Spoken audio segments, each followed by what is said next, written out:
And this week we're talking about how to respond when an employee verbally tenders their resignation but doesn't do it in writing. Let's get started.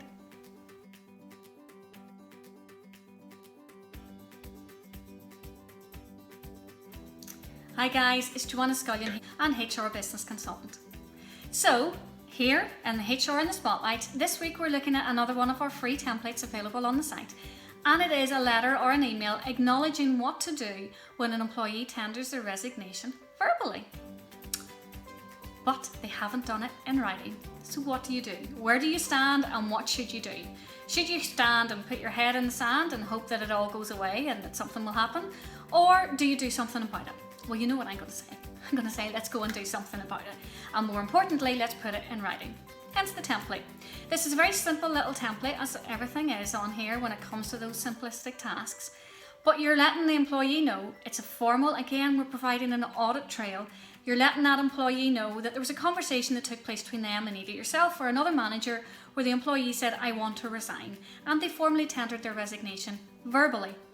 So what you do is you acknowledge that conversation took place and then you ask them to confirm in writing that they wish to resign and say who that letter should be addressed to or what email address it can be sent with. That's it. So really all you're doing is putting the control back into, you're taking control of the situation and asking the employee to confirm in writing their desire to resign.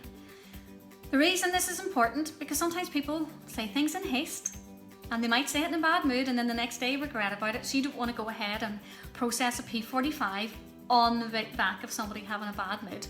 But equally, you also need to make sure that there's clarity in the business that you have, and you can't let employees or certain characters of employees challenge your authority and throw out threats, for want of a better word, without actually following up on it. And that's what this little template does. It acknowledges the conversation took place and then asks them to follow up with it in writing. If for any reason they didn't actually want to resign, it forces that conversation now to take place and for you to address whatever issues are going on in the background. But if it was their intention, then you'll get a letter on your file that says they want to resign.